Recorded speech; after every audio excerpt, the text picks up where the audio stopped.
masyarakat, hadirin, hadirat, musyahidin wa musyahidat, jemaah Masjid Raya Kubang yang senantiasa dikenal ataupun yang menyaksikan melalui media dimanapun berada. Adalah suatu kehormatan yang saya rasakan di saat saya diberikan kesempatan. Kalau tak ada izin, dia boleh. Ada izin tak bisa naik ke atas. Oleh itu saya bersyukur sekali karena diberikan kesempatan ini. Dulu Nabi tidak boleh ceramah di Masjidil Haram. Sah? Nah, sekarang boleh ceramah di Masjid Raya. Itu luar biasa. Oleh itu saya berdoa mudah-mudahan masjid ini semakin jaya dan raya, dan orang-orang yang mengurusnya, yang meramaikannya, bahkan yang mewakafkannya, yang memberikan infak kepadanya, Allah berikan balasan yang sebanyak-banyaknya di dunia dan di akhirat. Tidak apa-apa, pahala kita semuanya boleh dituliskan untuk mereka karena mereka menjadi penyebab kebaikan ini. Man dalla ala khairin kaba'ilih. Orang yang menjadi penunjuk, penyebab kepada kebaikan dapat seperti orang yang mengerjakan. Oleh itu terima kasih kepada semuanya, khususnya pengurus Masjid Raya Kubang ini. Pokoknya jangan bosan-bosan, dan saya tidak akan bosan, insyaallah ta'ala. Ini jauh hari sudah di apa istilahnya, ditodong sama Bang Haji ya. Sejak berapa bulan mana? Sudah setahun. Oh ya, sejak kita sini dulu. Masya Allah.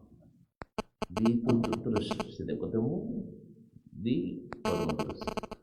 Ini menjelang umrah kemarin, alhamdulillah tidak dapat saya tidak ngelak, cuman waktu yang tidak mengizinkan. Al-Quran itu yang minta tidak bisa satu lagi. Terima kasih. Mudah-mudahan semua kita diberikan taufik dan hidayah, kemudahan demi kemudahan menjalankan agamanya. Kaum muslimin dan muslimat dirahmati Allah. Salawat dan salam kepada baginda Nabi alaihi salatu wassalam, para keluarganya, Ahlul Bait, para sahabat, para tabi'in, dan siapapun setia dan istiqamah menghidupkan kitab Allah, menegakkan sunnah-sunnah Rasulullah sallallahu alaihi wasallam. Bapak dan Ibu kaum muslimin, mudah-mudahan tidak lama. InsyaAllah habis waktu selesai. Ya. Beliau tadi bilang sampai subuh boleh, tapi ternyata qomat diundur. Tidak mungkin diundur sampai subuh. Memang pandai orang sini. Jadi dikasihnya kita tali, habis itu ditariknya lagi. Ya, katanya sampai subuh siap, tapi qomat isya dilambatkan. Otomatis tak mungkin sampai subuh.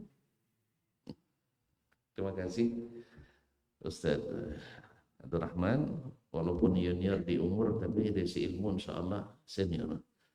Nah, jazakallahu khairan. Apa judul tadi, Pak? Terjerumus di jalan lurus. Terjerumus di jalan lurus. Oh, berubah judulnya. Memang karena jalan banyak lubang ngomongnya berubah ya. Nah, kecelakaan di jalan yang benar. Ini judul sebenarnya dari satu penggalan kata yang saya lontarkan dalam kajian di Musalla Al-Hasanah di Marsan Sejahtera, Pekanbaru. Ini yang aneh-aneh ini dikutip oleh Bang Haji itu. Itu judul kajian kita besok Ustaz katanya. Ayolah saya bilang. Lalu apa isinya Pak? Ada yang tahu isinya? Enggak, kalau ada yang tahu kan gantikan saya di sini. Iya. Kan ada lagi kan? Saya dulu ada cerita. Boleh cerita enggak? Iya. Siapa yang namanya yang lucu di Baghdad ini? Munawas. Bukan Juha, ada Juha lagi namanya. Jadi disuruh ceramah oleh orang.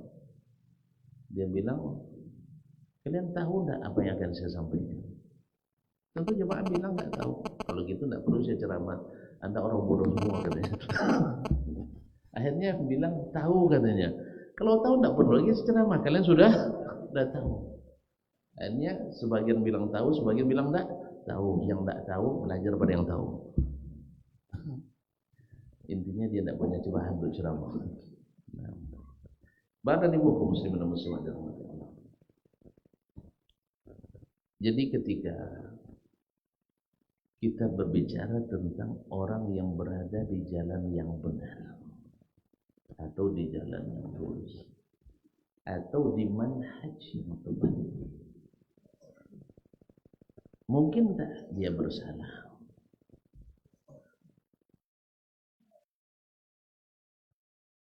Sama jemaah di sana diam, di sini juga diam. Kenapa diam? Takut salah. Takut salah. Saya ulang kembali, orang-orang yang berada di jalan yang lurus, di manhaj yang benar, mungkin tak berbuat salah. Sangat mungkin. Sangat mungkin. Bukankah terjadinya eksiden atau bahasanya tadi kecelakaan di jalan yang lurus? Ada terjadi? Ada. Karena dia salah jalan atau bukan karena salah jalan? Apakah karena dia salah jalan? Nah, dia berjalan jalan yang tepat, berada di jalan yang benar, berada di jalan yang lurus, jalan tol lagi, jalan tol. Tapi terjadi juga kecelakaan, bukan karena salah jalan, bukan karena salah jalan. Jadi orang kaum muslimin dan muslimat dirahmati Allah, ada yang salah jalan dan tak selamat, ada yang di jalan yang benar tapi kadang-kadang terjadi musibah. Artinya apa? Kalau kita di jalan yang benar, sudah di jalan benar, bukan berarti tidak pernah terlibat berbuat dosa. Tidak mungkin selain Nabi SAW bebas dari dosa dan kesalahan. Tapi jangan sampai dosanya salah jalan. Sebab kalau dosanya salah jalan, apa maksudnya? Kalau saya tadi salah jalan dari Pekanbaru, saya menuju ke arah Dumai, sampai saya ke sini? Hah? Sampai tak? Ya Pak. Tapi terlambat mungkin kenapa? Ada jalan buka tutup, ada penghalang. Tapi saya tetap berada di jalan. Kalau dari Riau ke Sumber, arah kemana? Dari Riau Sumber, arah namanya Sumatera Barat, ya arah barat lah. Subhanallah, lupa tempat sendiri. Iya, arah barat karena Sumatera Barat. Kita berada di timur ya. Jadi kaum muslimin muslimat. Tapi kalau saya mengarah ke arah lain, tak ke arah barat, tidak menuju jalan Riau Sumbar sampai, susah sampainya. Oleh itu kaum muslimin dan muslimat dirahmati Allah SWT, maka sesuai dengan kaji kita di 2 pertemuan sebelum ini, Allah tidak biarkan umat ini untuk mencari jalan sendiri. Kalian tahu nggak balik ke surga itu jauhnya berapa? Jarak surga dari sini berapa?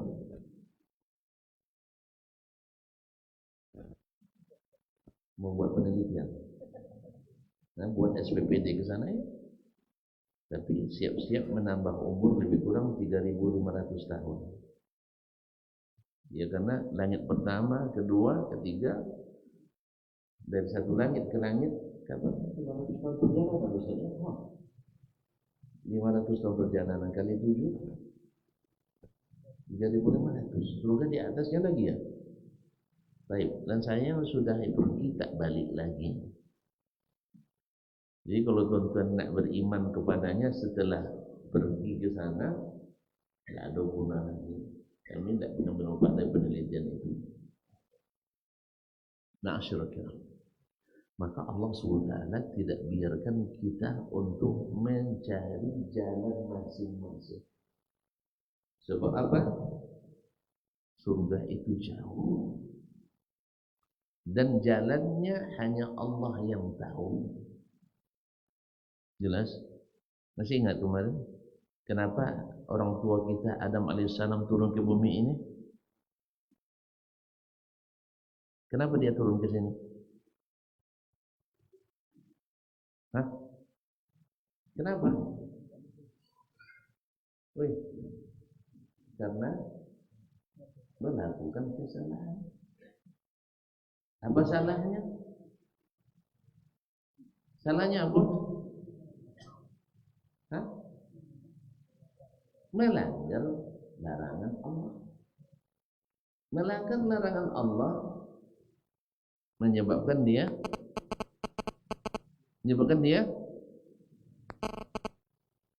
dihukum. Apa hukumannya? Keluar sementara dari surga. Kemana diantar? Kemana diantar? Ke pengasingan sementara. Di mana?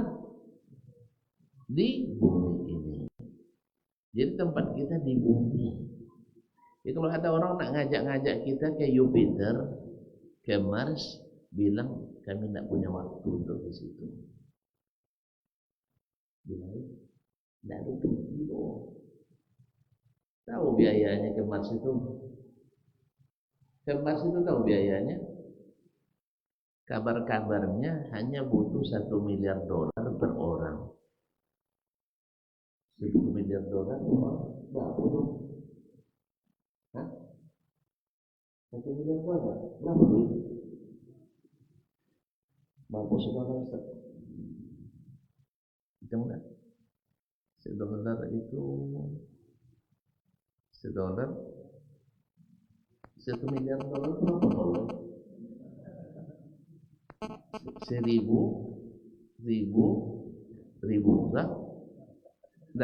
dah cukup kan? Dikali di pada bilang 16, ada bilang yang mana yang benar? Nah, kayaknya beliau punya banyak Ustaz. Kita bilang setuju kita 16.000. Masya Allah. Hasilnya 600.000 1.600.000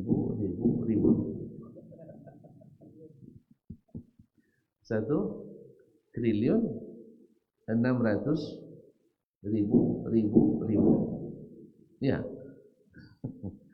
1.600.000.000.000. Berarti hampir 2 T.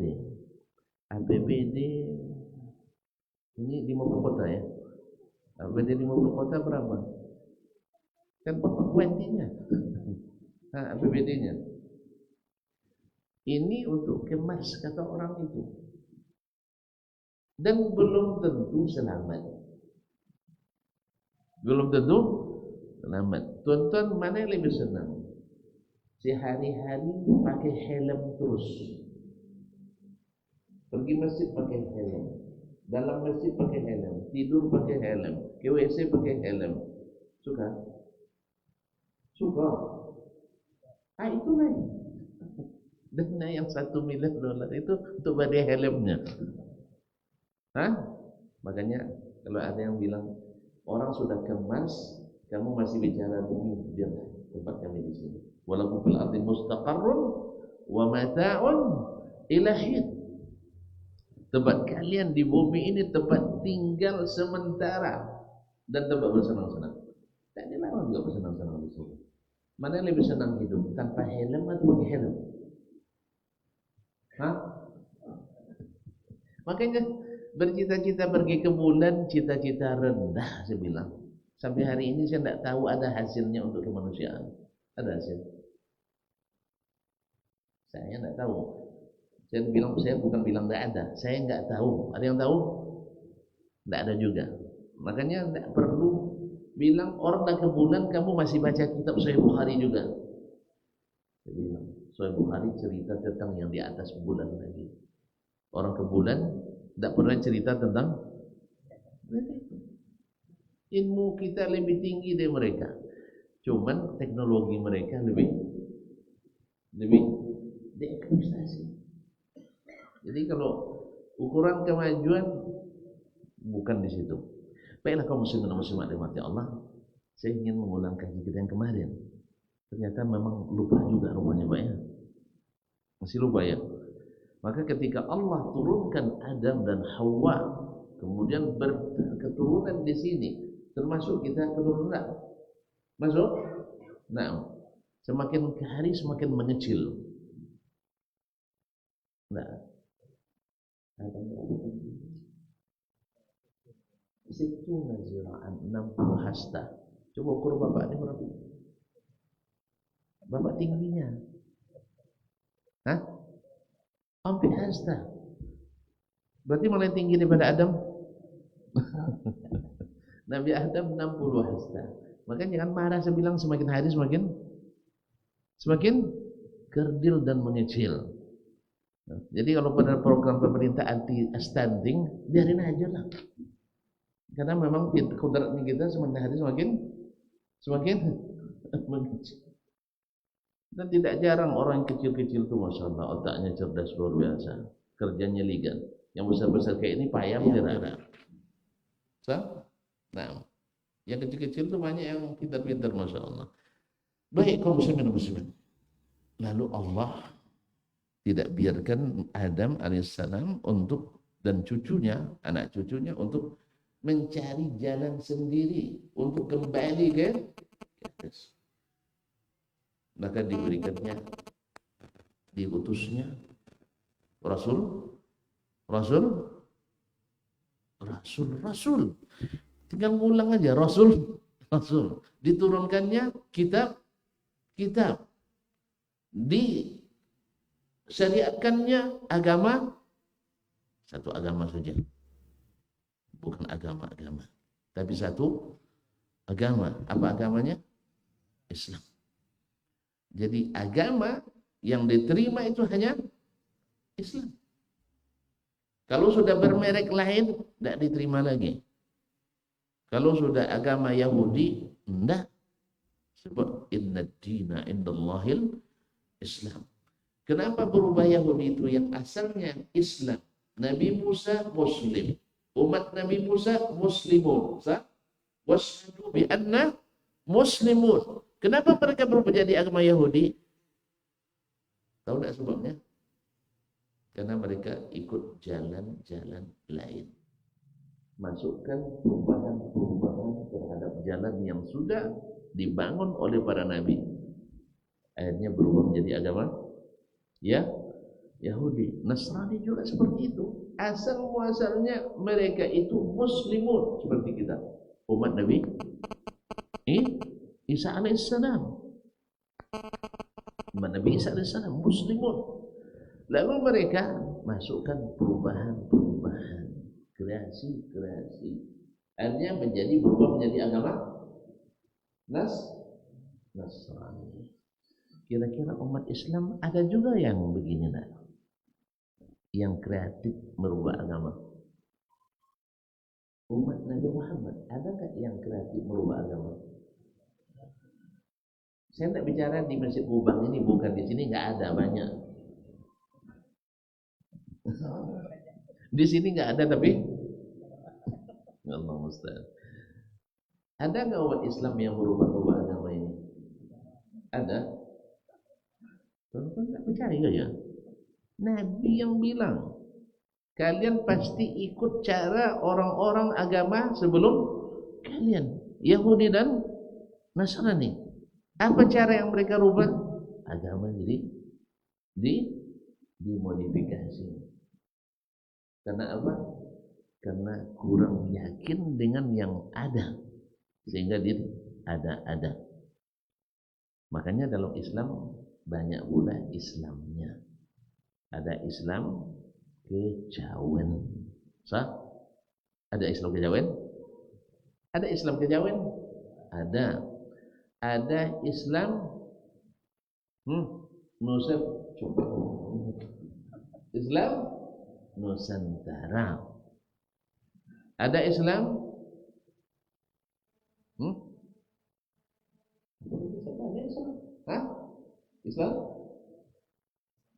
Islam liberal. Ada Islam futuristik. Ada Islam inklusif.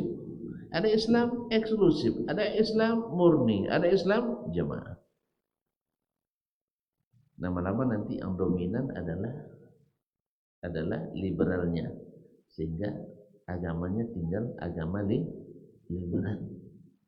Nanti yang dominan adalah kejawennya, abangannya, akhirnya tinggal agama abangan. Sedangkan yang Islam yang sebenarnya adalah yang didakwakan, yang diwariskan oleh Sayyiduna Muhammad sallallahu alaihi wasallam. Nah, dengan demikian, mana yang dimaksud dengan jalan yang benar itu?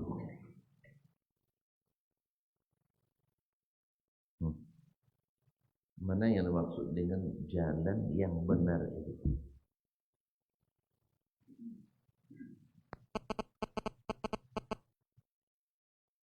Kalau dalam istilah lain, siapa sebenarnya ahlus sunnah wal jamaah itu? Karena ketika Nabi menyebutkan umat ini akan terpecah atau terbelah, biar lemah sedikit terbagi menjadi 73 golongan. Semuanya masuk surga. Ya. Semuanya masuk surga. Kecuali satu masuk neraka. Ya, Syekh. Nah, kasihan Bapak. Nak masukkan orang banyak dalam neraka. Padahal orang banyak tak mungkin salah, Pak. Kan yang dipikirkan oleh orang ramai lebih kuat daripada dipikirkan orang sendiri. Berarti semuanya masuk neraka. Menurut pikiran orang itu semuanya masuk surga. Kecuali satu yang tidak mau berubah-ubah.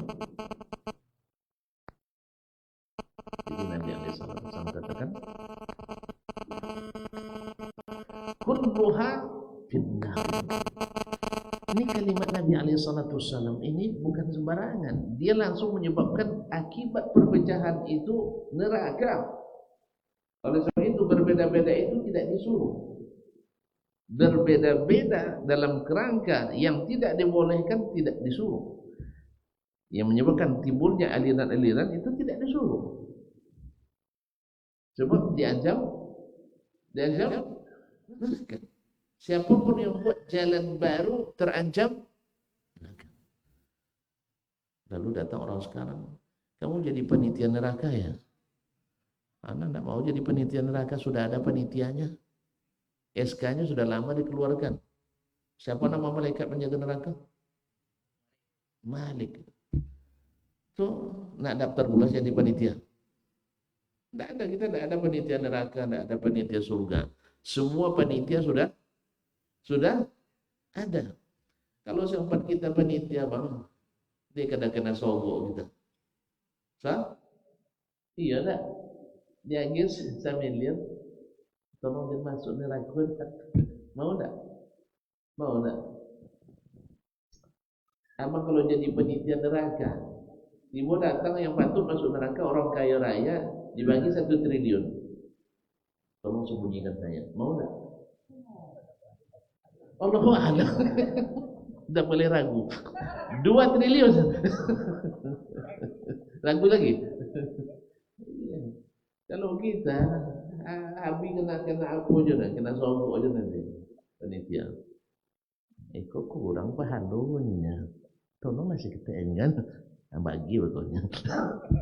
Dah sampai dalam hadonya kan. Alah, yang nak patut masuk surga sudah dah masuk. Makanya kita ini tak berbakat jadi panitia surga dan panitia neraka. Dah masuk itu dah untung tuh masuk surga. Jelas? Nah itu kamu sebenarnya bukan. Ini semua dari Allah dan Rasul sallallahu alaihi wasallam. Nah sekarang semuanya masuk surga. Nah, ragu lagi ya. Semuanya masuk neraka kecuali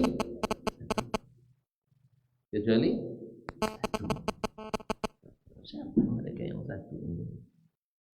Disebut dalam banyak sebutan riwayatnya, ada yang di dalam riwayat disebutkan man kana ala misli ma ana alaihi al-yawma wa ashabi. Orang yang seperti saya dan sahabat saya hari ini beragama. Ada yang mengatakan humul jamaah. Mereka adalah al-jamaah. Ma'asyiral kiram birahmatikullah. Al-jamaah seperti kata Abdullah bin Mas'ud radhiyallahu anhu adalah al-haqqu aw ma dumta 'ala al-haqq wa in kunta wahdak. Engkau di atas kebenaran sekalipun sendirian. Ibrahim alaihissalam dulu sendiri dia menegakkan tauhid, tidak ada yang mengikuti. Disebut ummah. Inna Ibrahim kana ummah. Ibrahim itu adalah satu umat. Menurut salah satu makna, ada yang mengatakan makna ummah di sini adalah imam. Dan itu benar juga. Jadi dia sendiri tapi disebut umat. Kenapa? Karena di atas kebenaran. Jamaah itu adalah di atas kebenaran, bukan kumpulan orang banyak. Sebab banyak tak berkualitas, tidak ada gunanya.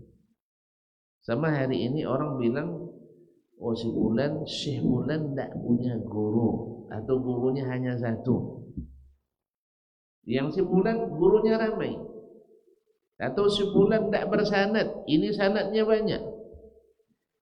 Ini tidak bersanad atau sanadnya satu, tapi isinya adalah as-sadiqun, orang-orang jujur semua. Ini sanadnya 1000, isinya kazzabin, para pendusta. Aduh bunuh yang para pendusta no? Yang satu jujur berharga, yang 1000 pendusta sia-sia tidak benar. Jelas? Jangan bilang jelas dulu, selesai gitu. Nah ini cepat sekali jelasnya. Nah, kaum muslimin dan muslimat dirahmati Allah. Nah, siapa mereka yang berada di jalan yang lurus itu, jalan yang benar itu? Siapa mereka? Tentu saja Ahlus Sunnah wal Jamaah. Nah, siapa mereka Ahlus Sunnah wal Jamaah itu?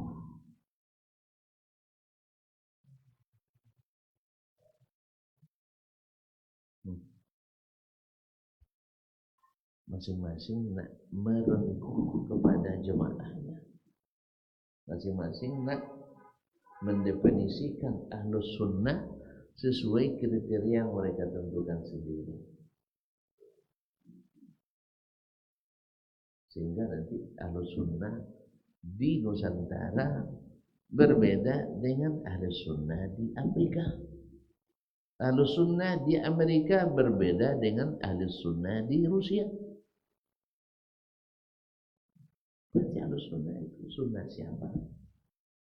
Berarti sering atau mungkin pernah kita dengar orang mendefinisikan Ahlus Sunnah di Indonesia mesti berpaham fikihnya Syafi'i, kemudian berakidah Asy'ari Maturidi. Sedangkan Maturidi Asy'ari terakhir juga sebenarnya.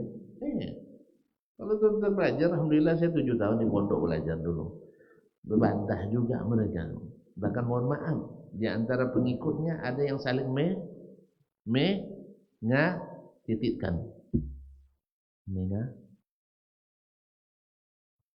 Mau tahu juga ya? Penasaran ya? Mengafirkan. Nauzubillah. Kemudian mesti bertasawuf Ghazali, Junaid al-Baghdadi, mesti bertarekat Naqsyabandi. Baik, menurut Bapak dan Ibu-ibu yang dirahmati Allah, kalau ini dibawa ke Timur Tengah, bisa jadi definisi Ahlussunnah? Bisa? Di sana orang bilang pula nanti Ahlussunnah wal Jamaah di Mesir. Kan itu lagi, fikihnya mesti Hanafi. Kemudian akidahnya mesti Asy'ari atau Maturidi. Tarekatnya mesti Syadzili. Karena maudinya Syadzili. Hilang pula tasawuf Ghazali. Hilang Naqsyabandi. Baik, menurut tuan, ini menyatukan umat atau mencerai-beraikan umat? Tidak mungkin ini menjadi satu jamaah yang selamat. Tidak mungkin. Tidak mungkin ini menjadi suatu firqah najiyah. Sebab mereka dari nama saja sudah berbeda, apalagi konten dan isinya. Akhirnya Ahlussunnah wal Jamaah berbeda dari satu tempat ke tempat yang lain. Ini kayaknya tidak beda juga dengan orang sebelum kita. Ketika menggambarkan Tuhannya, orang Afrika digambarkan gak hitam-hitam dikit. Ketika pindah ke Cina jadi sipit-sipit dikit. Subhanallah.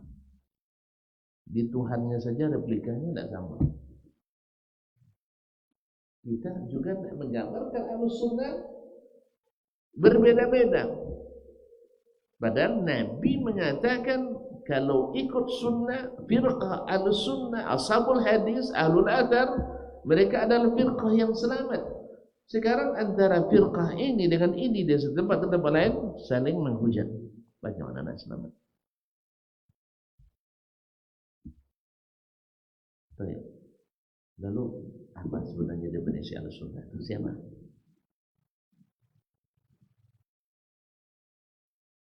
Siapa Ahlussunnah? Ini tidak ada yang mau menjawab tadi apa ya? Hah? Siapa yang Ahlussunnah itu sesungguhnya? Pak? Saya yang jawab. Sekarang saya tanya, yang dimaksud dengan sunnah itu sunnah siapa? Sunnah siapa? Sunnah sahabat. Yang dimaksud dengan Ahlus Sunnah ahlinya sunnah.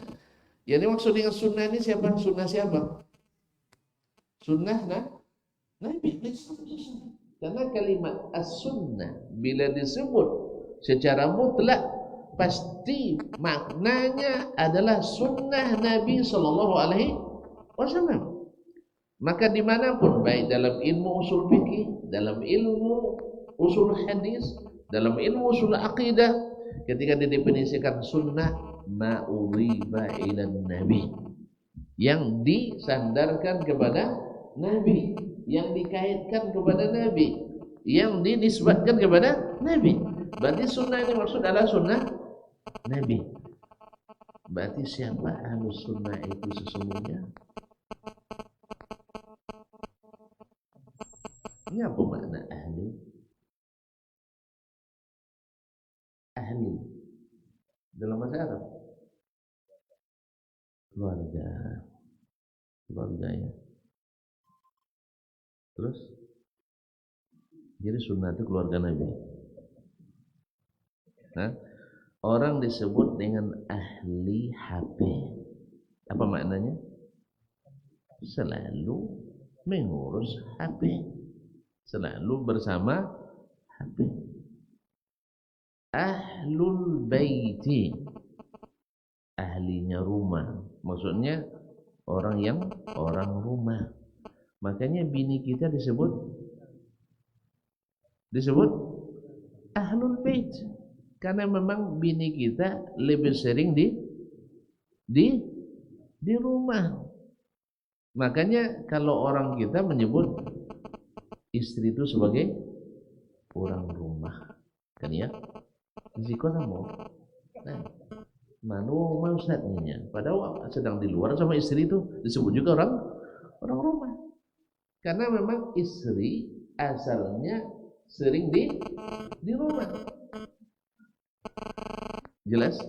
Ahli hadis. Kenapa disebut ahli hadis? Karena selalu bersama hadis. Bersama hadis, membacanya, menelaahnya, memahaminya, mengamalkannya. Nah sekarang ahlus sunnah,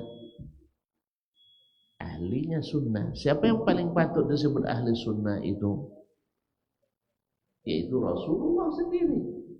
Rasulullah sendiri, dialah ahli sunnah itu. Kemudian sahabat-sahabatnya. Sebab apa? Nabi yang bilang, man kana ala misli ma ana alaihi al-yawma wa ashabi. Saya dan sahabatku beragama hari ini. Dan kalimat semuanya masuk neraka kecuali satu. Siapa? Seperti Nabi dan para sahabat. Maka terbukti sebagai mukjizat Nabi, tidak satu pun sahabat Nabi yang terlibat aliran sesat. Pernah dengar ini? Hah? Apa? Jarang dengar ini. Jarang dengar. Jadi ahli sunnah itu bukan yang begini-begini yang dibuat-buat orang. Karena sunnah itu sudah Nabi alaihissalam. Jadi ahli sunnah itu adalah yang mengikuti sunnah Nabi alaihissalam. Berarti Nabi lah yang pertama. Karena yang pertama mengikuti sunnahnya itu adalah Nabi sendiri.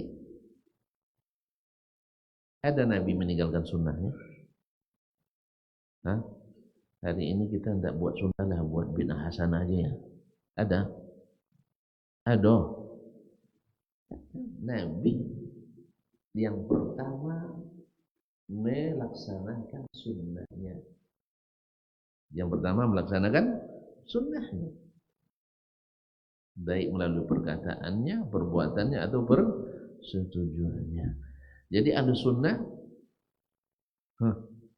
definisi ahli sunnah, man hum ahlus sunnah. Siapa mereka ahli sunnah? Nabi dan para sahabat. Mau tahu? Lepas azan. Azan. Masuk waktu? Nanti kita berjelas lepas azan. Nah.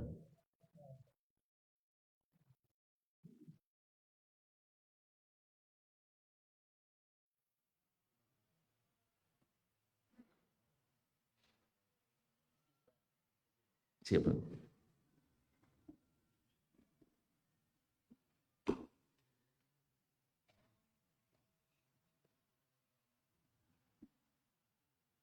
Allahu Akbar, Allahu Akbar, Allahu Akbar, Allahu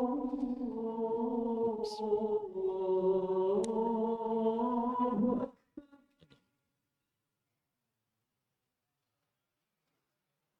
Asyhadu an la ilaha illallah.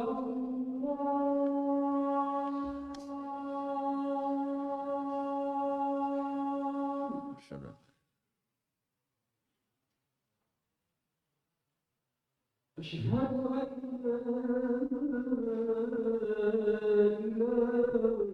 إلا الله.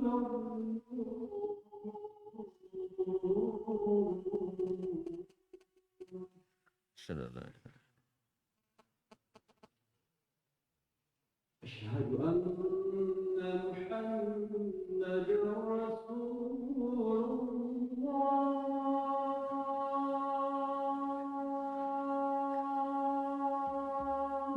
أشهد أن محمدا رسول الله.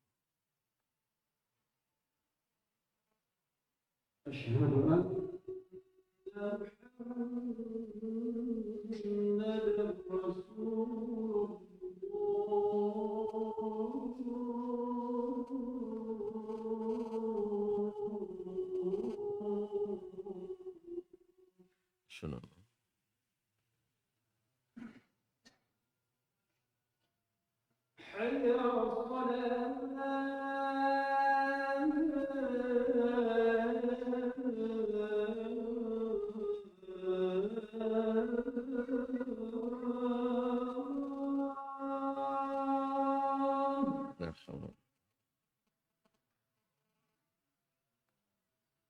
حي على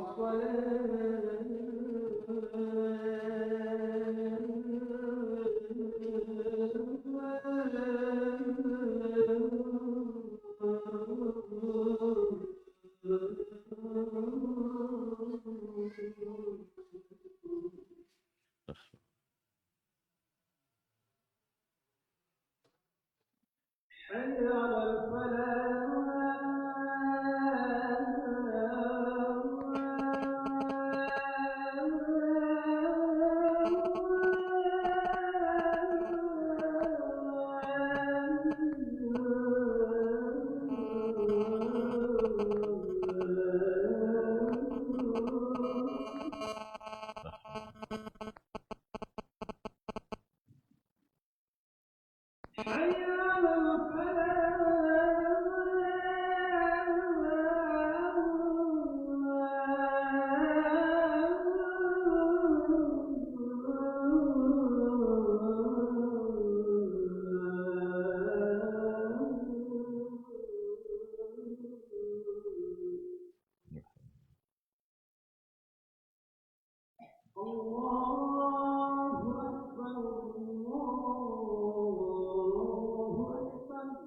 الله. لا إله إلا الله.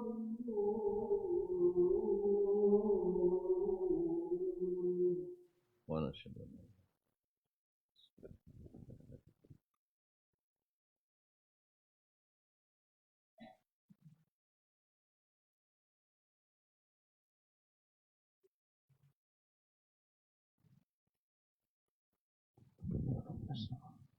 Baik, kaum muslimin dan muslimat dalam hati Allah. Kenapa kita mengatakan bahwa Ahlus Sunnah yang sesungguhnya itu adalah Nabi dan para sahabat? Pertama, sifat-sifat Ahlus Sunnah yang tersebut di dalam hadis-hadis Nabi SAW ada pada generasi itu. Yang kedua, Nabi katakan bahwa generasi itu adalah firqatun najiyah, generasi yang selamat. Dan Nabi janjikan pula siapa yang berpegang teguh kepada sunnahnya tak akan tersesat. Dan alhamdulillah tidak kita temukan di generasi Islam dari zaman sahabat, generasi sahabat sampai hari ini yang seluruh personilnya, yang seluruh individu masyarakatnya selamat dari terpapar aliran sesat, kecuali hanya generasi tak ada satupun generasi Islam sejak zaman sahabat sampai hari ini yang seluruh anggota masyarakatnya, seluruh personilnya, yang sahabatnya, bukan orang kafir tidak masuk. Kan orang kafir kan tidak sahabat, nah? Orang kafir sahabat, orang munafik sahabat, musyrikin sahabat, tidak, yaitu sahabat.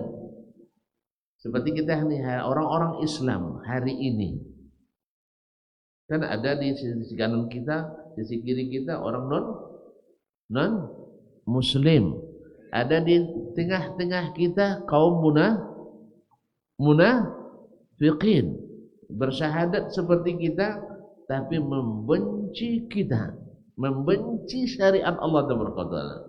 Ada banyak. Nah, jadi generasi yang selamat semuanya, tidak terlibat satupun di aliran sesat, hanya generasi sahabat. Padahal di masa-masa mereka masih ada, sudah lahir aliran-aliran menyimpang. Di masa Khalifah Utsman lahir aliran Khawarij yang sampai hari ini masih ada pewarisnya. Ada pewarisnya. Yang ciri khasnya adalah tidak boleh orang berdosa besar. Kalau berdosa besar keluar dari Islam. Berdosa besar keluar dari Islam. Nah, inilah kenapa judul ini saya angkat di sini, supaya orang jangan mengatakan kita mudah mengkafirkan orang karena dosa. Karena nanti kita akan dituduh orang, sering dituduh orang kadang-kadang khawarij, dituduh sebagai khawarij. Khawarij itu mengkafirkan orang dengan dosa, bukan mengkafirkan orang dengan kekufuran. Beda mengkafirkan orang dengan dosa maksiat dengan mengkafirkan orang dengan kekufuran. Kemudian mengkafirkan orang itu tidak bisa langsung, harus melalui 5 stasiun. Mau tahu? Kajian nanti, jangan sekarang. Jadi juga subuh nanti kalau saya jelas sekarang. Atau ini ada mufti kita di sini. Nah, ya 5 stasiun yang harus dilewati dulu, baru bisa menghukum seseorang itu kafir, walaupun dia melakukan tindakan kekufuran. Jadi kita tidak bermudah-mudah. Makanya subhanallah, kalau kita tidak mengaji, kita termakan oleh fitnah yang keji. Itulah sebabnya kenapa kita selalu harus mengaji. Ma'asyarul kiram, saya ulang kembali, tidak ada satu generasi muslim sejak zaman Nabi sampai hari ini yang seluruh personil muslimnya tak terlibat aliran sesat atau menyimpang, kecuali generasi sahabat. Oleh sebab itu, ketika kita mendefinisikan Ahlus Sunnah, kembalikan ke definisi Nabi alaihissalatu wassalam, yaitu Nabi dan para sahabatnya. Mau tambah silakan. Dan yang mengikuti mereka. Yang mengikuti mereka.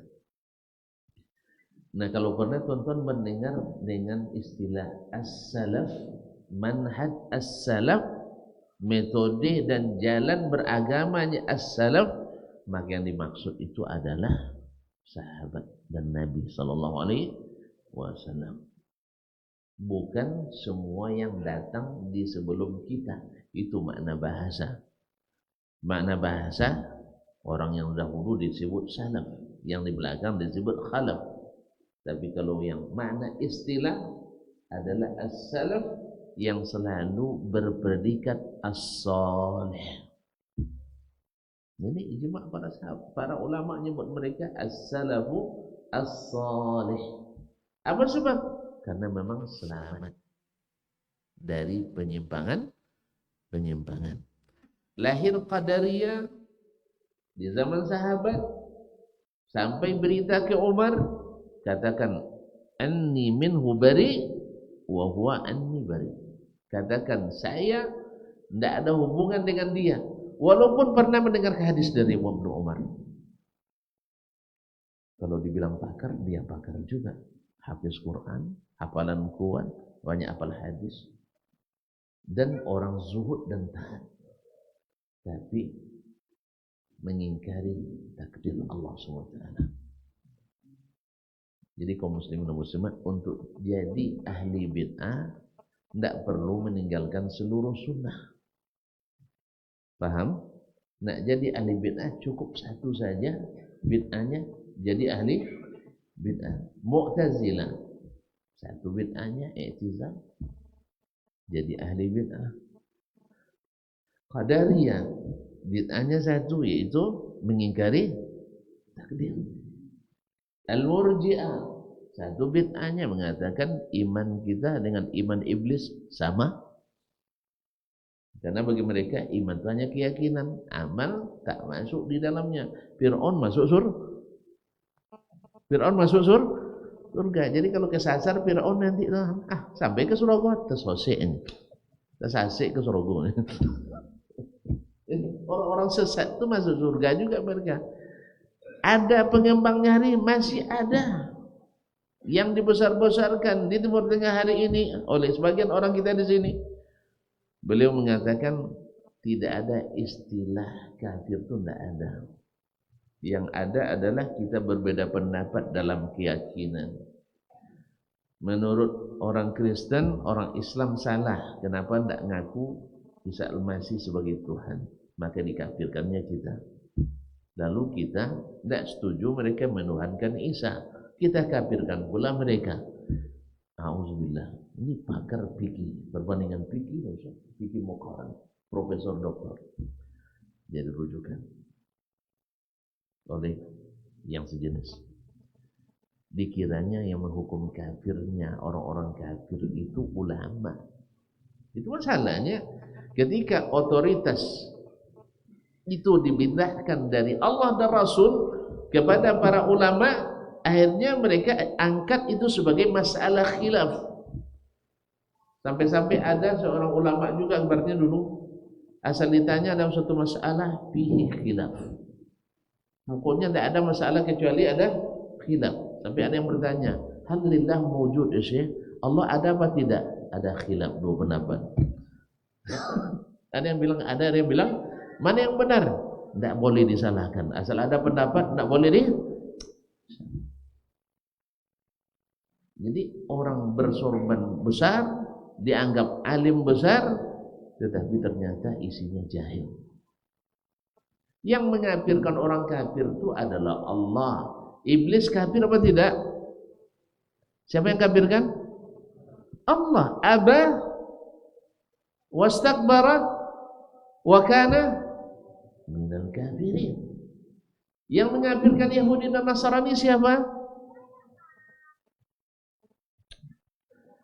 Nak dibaca surat lam yakunil surat al-Bayyinah, lam yakunil ladzina kafaru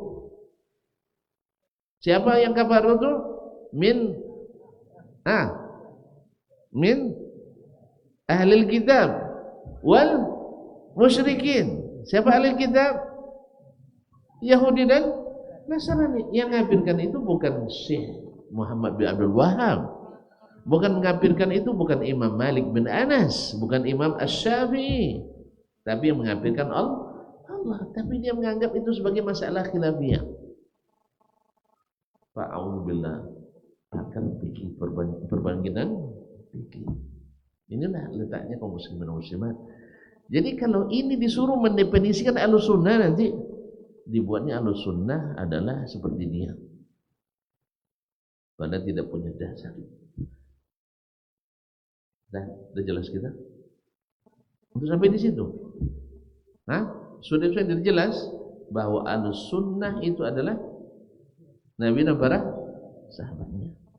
Karena mereka lah yang benar-benar ahlinya, baik dari pengetahuan dan ilmu maupun dari pengamalan dan aplikasi. Makanya kita disuruh mencontoh generasi itu. Mencontoh generasi itu. Tapi ingat, ketika kita sebutkan sahabat, maknanya ijma' mereka. Adapun pendapat pribadi harus diukur dengan Al-Quran dan Sunnah. Sebab dalil Bapak dan Ibu yang saya muliakan, dalil itu adalah Al-Quran. Yang kedua, As-Sunnah. Yang ketiga, ikhtilaful ulama. Perbedaan pendapat para ulama. Dalil. Perbedaan pendapat ulama. Dalil. Tidak. Ijma'nya ulama. Adapun ikhtilaf bukan dalil. Sekarang dijadikan orang dalil. Kalau ada ikhtilaf, jangan salahkan.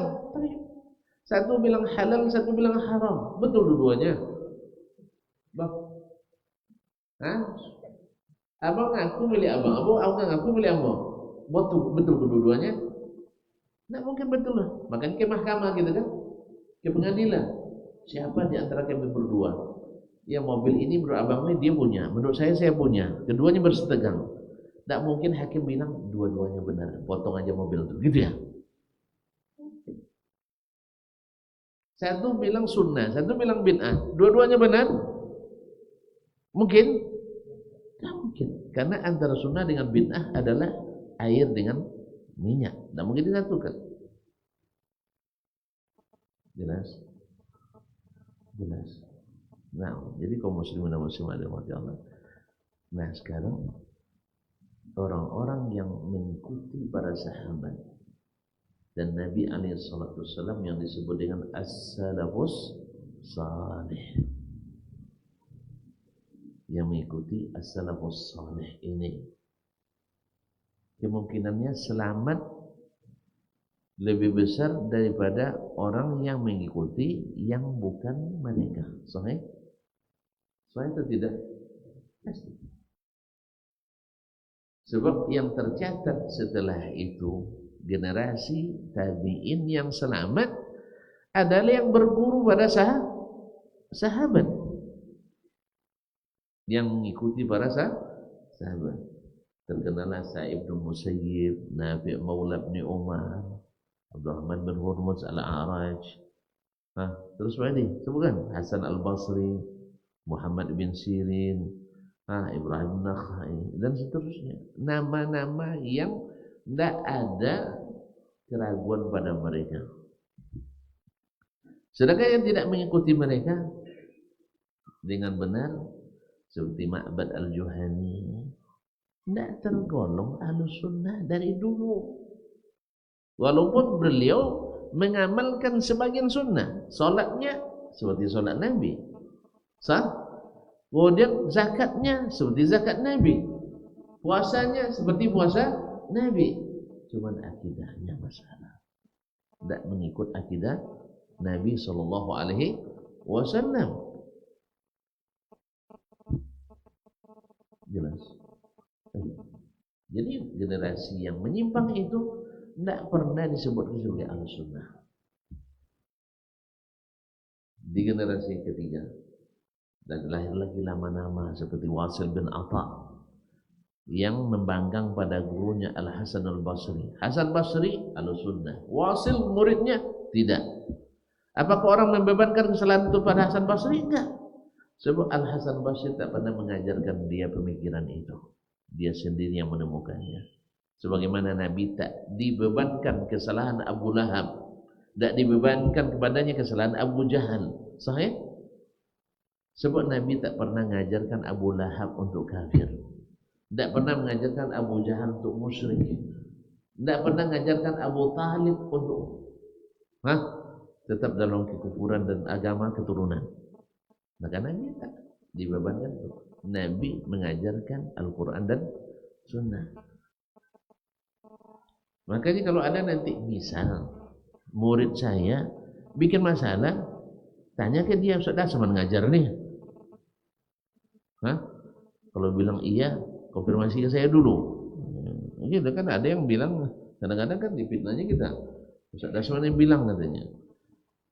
Ada dalam suatu munasabah, ya karena yang penting asal menyatukan, dibilangnya Ustaz Dasman itu kalau ngajar tidak sesuai pendapat dengan mahasiswa, diusir mahasiswanya. Yang melakukan itu gurunya dia, bukan saya. Tapi dinisbatkan ke cowok yang kan. Padahal ketika belajar macam mana ayam kena air aja tak mau ucap, tak bisa bercakap. Ketika kuliah selesai masalah jadi orang dari calon dokternya ngomong kayak gitu. Ini pendusta yang seperti ini, auzubillah. Kaum muslimin dan muslimat dirahmati Allah. Tapi Nabi saja menerima yang seperti itu, apalagi kita. Ma'asyarakat. Dah tahu siapa Ahlussunnah? Sudah Ahlussunnah? Jadi tak beda Ahlussunnah. Kalau ini definisinya, nak di Amerika Ahlussunnahnya sama dengan di Afrika. Nak di sungai Amazon sama dengan yang di sungai Yang. Sampai Ustaz baru. Nah, jadi kaum muslimin dan muslimat dirahmati Allah. Nak di Jakarta dengan di Casablanca sama Ahlussunnahnya. Karena memang Ahlussunnah itu harus sama. Kalau tidak berarti bukan sunnah Nabi, berarti sunnah selain Nabi alaihissalam.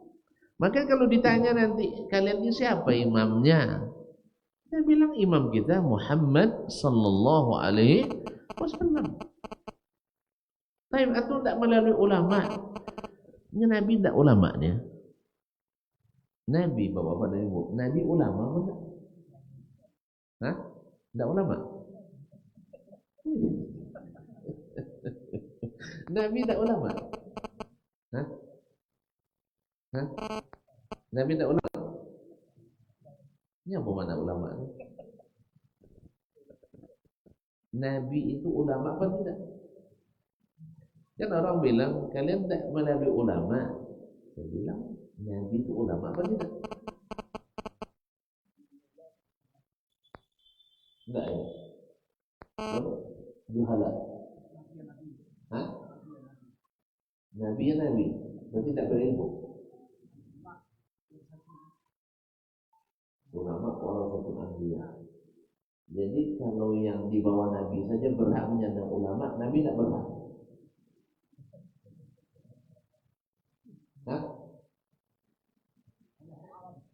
Apun Allah Ta'ala pula kita. Ini apa makna ulama?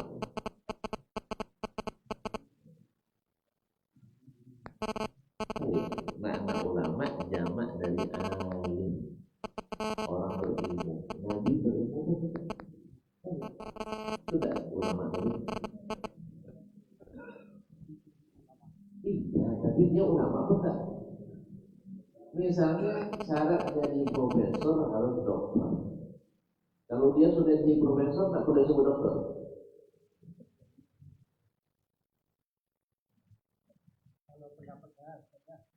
Saya tak mau pendapat obat. 421. Aku mana ilmu? Tahu? Mana tahu? Al-ilmu idraku syai' ala ma huwa alim. Sekarang Nabi berilmu atau tidak? Orang berilmu disebut apa? Alim. Jamaknya ulama. Berarti Nabi masuk tak ulama? Iya, profesor lebih tinggi dari dokter. Tapi profesor itu dokter apa tak?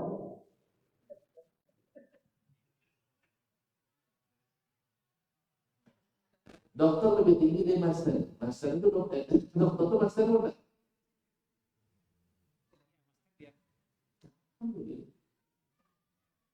Dokter lebih tinggi dari master. Tapi disebut dia master boleh nggak? Tentu lebih boleh, karena untuk jadi dokter dia mesti master dulu. Untuk jadi nabi dia mesti berilmu. Maka gelar di bawahnya lebih berat dia sana. Sah? Karena gelar di atasnya dia dapat. Jelas? Kan orang ini mengatakan harus melalui ulama. Sekarang nabi itu masuk ulama atau tidak? Orang berilmu atau tidak? Ya. Alhamdulillah.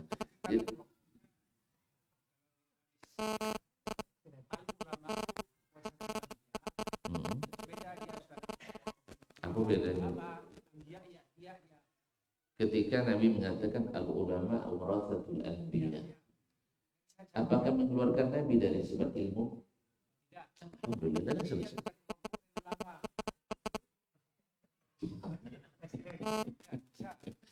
Ayo, kenapa Bapak keluarkan dia dari kelompok ulama? Orang lebih tinggi tidak pernah jadi anggota di bawah. Saya pimpinan Muhammadiyah, tapi juga anggota Muhammadiyah. Boleh? Bapak itu anggota Muhammadiyah. Kalau Muhammadiyah, dia anggota dulu baru jadi pimpinan. Nabi berilmu. Tapi kalau Nabi dulu, baru kan ulamanya yang belajar dengan Nabi.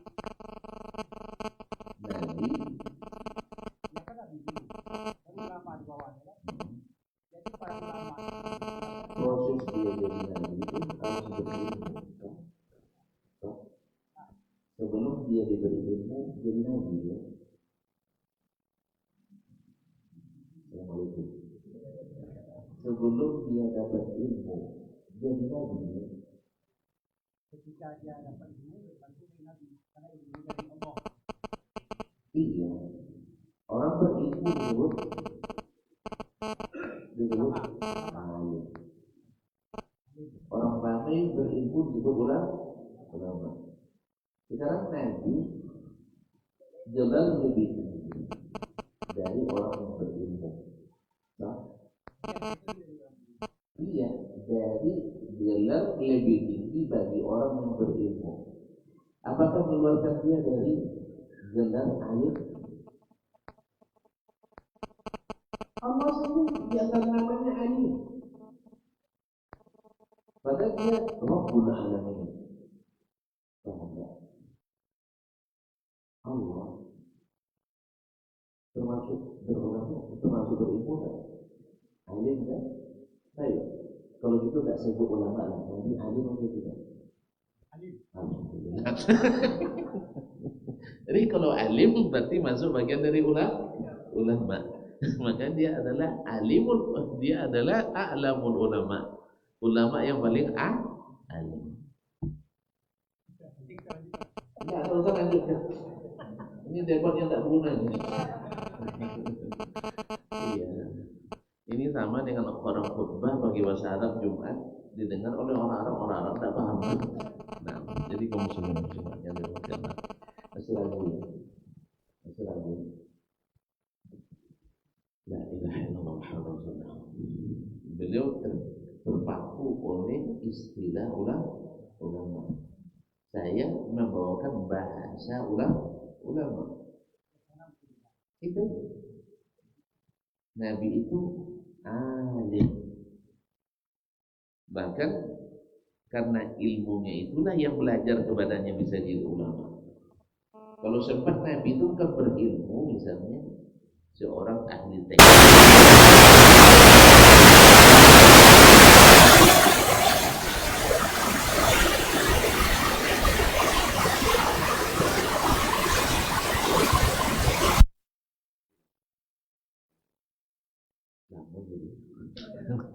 Lama jadinya. Jadi Nabi ketika saya mengambil apa tadi bilang tadi ya, jadi lupa saya jadinya. Di mana simpangnya dia? Gara-gara beliau asalnya tadi. Nabi alaihissalatu wassalam, kan ada orang mengatakan kalau kita belajar di hadis Nabi, kita tidak melalui para ulama, kan gitu. Padahal kita tidak bisa langsung paham hadis Nabi. Kan itu selalu yang dianggap. Pertanyaan saya sekarang, kalau harus alim dulu belajar baru bisa belajar ke Nabi, tidak ada sahabat yang akan jadi ulama. Sebab awal mereka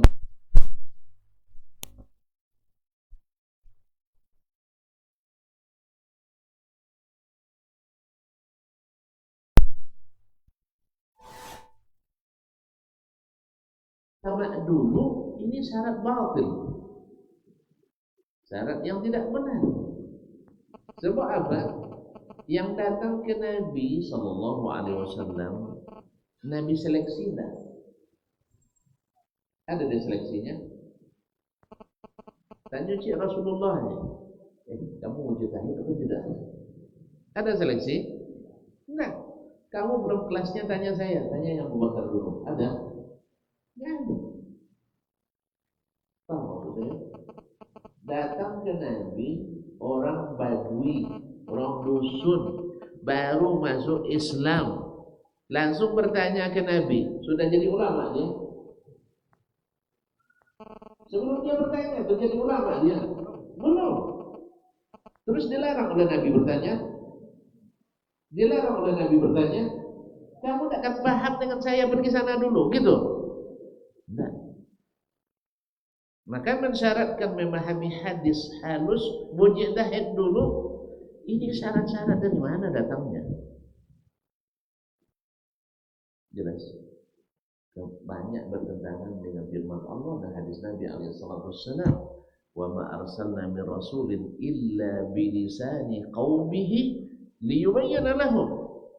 Kami tidak mengutus seorang rasul pun kecuali dengan bahasa kaumnya. Macam kita sekarang, saya bicara pakai bahasa apa? Bahasa Indonesia. Tentu langsung paham apa tak?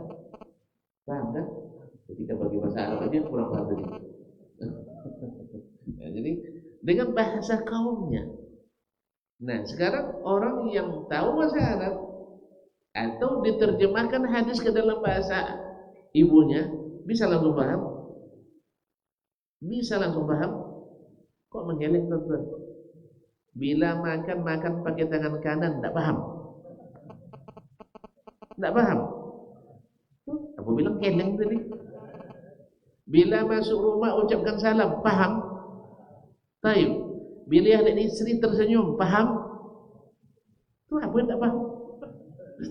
Ini geleng lagi. Ini asal geleng aja.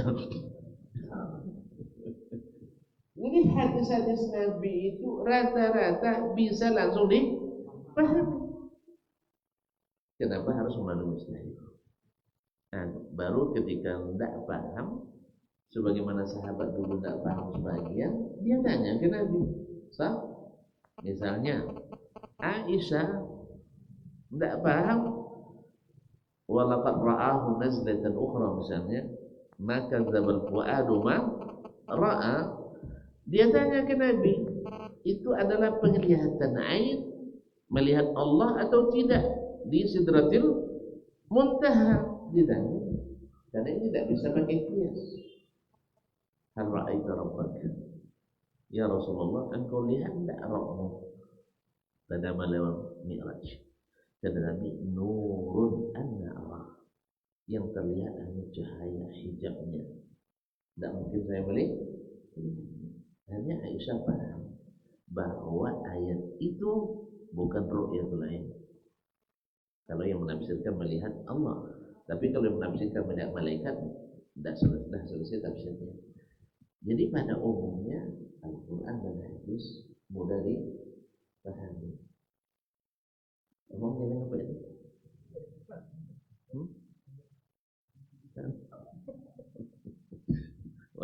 yassarnal Qur'ana lidzikri fahal mudzakir. Jadi kembali ke tadi, Nabi itu ulama. Walaupun beliau tidak rela. Istilah itu kan tidak ada masalah. Ada dalam bahasa dalam bahasa para ulama la musyahada bil istilah. Abang tak mau pakai tidak ada masalah. Kalau saya pakai jangan dipermasalahkan. Nah, karena Nabi adalah orang berilmu, gurunya tidak banyak, tapi berkualitas. Sekali lagi, tidak mesti banyak guru, tapi berkualitas. Apalagi di zaman-zaman dulu, seorang guru itu menguasai seluruh bidang ilmu. Menguasai seluruh bidang ilmu. Makanya kalau ada orang sekarang yang baru baru dapat ijazah, kemudian belajar 1 semester 2 kali, di awal ambil diktat, di akhir ikut ujian, habis itu baca kita pemikiran, baca kita kritikan orang, ada mulai berani pula mengkritisi ulama yang berjalan Syekhul Islam. Itu karena tuhil sakhratan yawman liyuhinaha falam yadir ghaira qarnihil wahilu. Ini ibarat kambing nak menanduk gunung yang patah tanduknya sendiri. Kalau dalam bahasa kampung saya, ndak kau ayu sasaya. Kamu terjemahkan Ustaz. Ndak kau adanya ayu sasaya. Kamu terjemahkan. Ndak bisa menyerukan air setempurung kelapa. Nah, itu bodoh nak mengkritik Syekhul Islam Taimiyah, nak mengkritik Syekhul Islam Abdul Wahab, mengkritik ibu. Nah, kasihan. Nah, kasihan banget. Hanya karena belajar dari pemikiran orang. Tapi insya Allah, ibarat nak menutup matahari dengan telapak tangan. Kalau di dekat terbakar tangan, kalau jauh jelas tak tertutupi. Nah, judul ini tidak usah dipedulikan, biarin aja. Apa istilahnya? Menggonggong apa? Ini biarin aja. Tidak kan kau wayu saya ada. Dah paham ya? Nah, kaum muslimin Allah. Nah, sekarang permasalahannya. Kita disuruh mengikuti as-salaf. Karena kita ingin selamat. Siapa yang maksud? An-Nabi dan para sahabat. Karena terbukti mereka selamat. Walaupun gempuran fitnah, subuhan banyak, tapi mereka selamat. Apa sebab? Tidak mau dengar itu subuhan. Karena Nabi ingat mereka, Nabi alaikum bisunnati taraktu fikum amrayni ma in tamassaktum bihima lan tadillu ba'di. Aku tinggalkan pada kalian 2 perkara, kalau kalian pegang teguh keduanya tak sesat selamanya. Apa itu? Kitabullah wa sunnati. Jadi mereka tak mau dengar logika-logika yang tidak didukung oleh Al-Quran dan Sunnah. Mereka tanya, Mada qala Nabi? Mada qala Allah? Dan ini manhaj yang tegak. Makanya ketika Umar radhiyallahu anhu membuat suatu ijtihad, keputusan hukum, lalu didebat oleh ibu-ibu tua dengan Al-Quranul Karim, Umar langsung mencabut keputusannya. Kenapa? Al-Quran. Jadi Al-Quran itu besar dalam hati mereka. Maka Umar katakan, asabatil mar'ah wa akhta'a Umar. Ini perempuan benar, Umar yang salah. Padahal dia khalifah. Apa sebab? Kita kembali ke manhajnya as-salaf. Itu para sahabat ahli sunnah wal jamaah itu, mereka setidaknya secara garis besar berdiri di atas 3 pondasi utama. Ya, ingat selalu. 1, ta'zim an-nusus asy-syar'iyyah. Menta'zim Al-Quran dan Sunnah Tidak mau mereka memaling-malingkannya kemana-mana. Atau menolaknya dengan retorika dan logika. Sebagaimana iblis dulu menolak perintah Allah dengan logika dan retorika. Sebagaimana Abu Jahal menolak berita Nabi dengan logika dan retorika. Walaupun bukti empiris benar. Tetapi kalau Quran pasti lebih benar. Hadis pasti lebih benar. Abu Jahal mengatakan, kita berjalan ke Baitul Maqdis, sebulan pergi, sebulan pulang. Sekarang Muhammad sallallahu alaihi wasallam, kita yang bilang sallallahu alaihi wasallam, bilang sallallahu alaihi wasallam. Abu Jahal tidak bilang dia. Kalau kita bilang sallallahu alaihi wasallam, maka dia menolak itu. Tapi Abu Bakar tidak. Kenapa Abu Bakar tidak menolak? Manhajnya. Kalau Nabi Muhammad yang bilang, pasti benar. Sekalipun belum terbukti hari ini. Maksudnya di waktu itu. Tapi ternyata hari ini dibuktikan orang. Yang bawa Nabi siapa? Mi'raj. Yang bawa Nabi siapa? Hah? Malaikat Jibril. Jibril terbuat dari apa? Hah? Dari cahaya. Makhluk tercepat di dunia cahaya. Berarti logika Abu Bakar lebih maju sih. Sah? Logika Abu Bakar lebih hebat. Melampaui waktu yang akan datang yang belum ditemukan dan belum dipahami oleh Abu Jahal. Abu Jahal. Abunya kejahilan.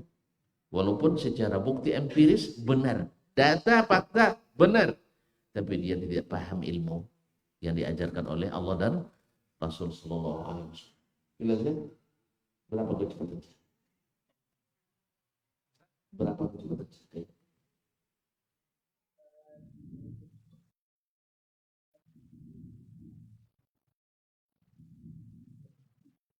300? Hampir tepat.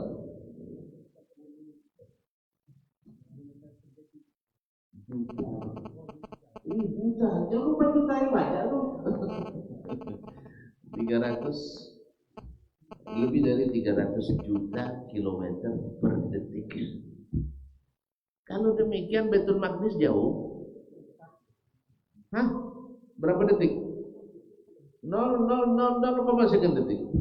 Sah? 0,000 sekian detik. Ternyata Abu Bakar lebih hebat.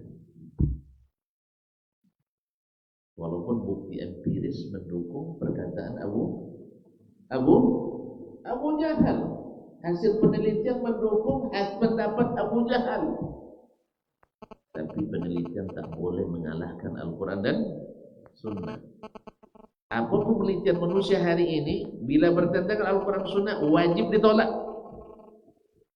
Walaupun ada bukti fisiknya. Jelas. Tahu enggak gunanya ini? Tahu gunanya ini bahwa penelitian manusia wajib ditolak kalau bertentangan Al-Quran Sunnah. Siap mendengar. Setuju tak setuju urusan lain. Ya, siap mendengar. Siap. Nah, kalau siap saya tunjuk. Kalau tidak mau saya bikin masalah aja nanti. Ini susah beliau menyelesaikan belakang nanti. Mau berapa contoh? 5, 10, 15 atau satu saja? Satu aja lah ya. Nah, udah mulai nengok-nengok jam.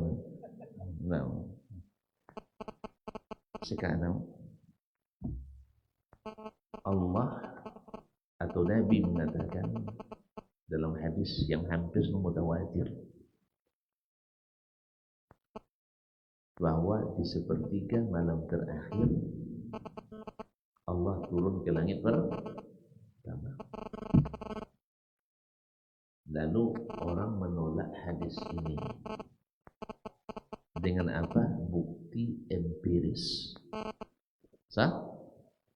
Data dan fakta nyata bahwa malam di Payakumbuh berbeda dengan malam di Los Angeles. Sah?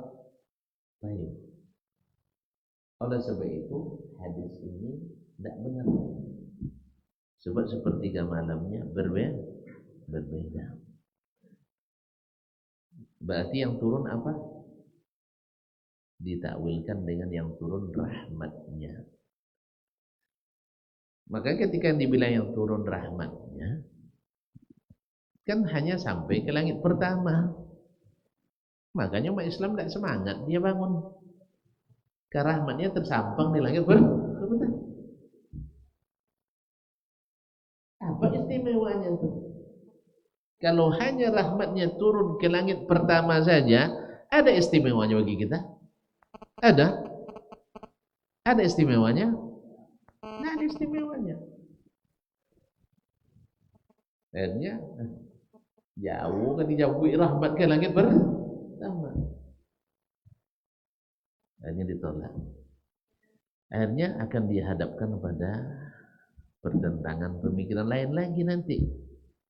Dalam hadis lain disebutkan bahwa kiamat itu terjadi pada hari Jumat.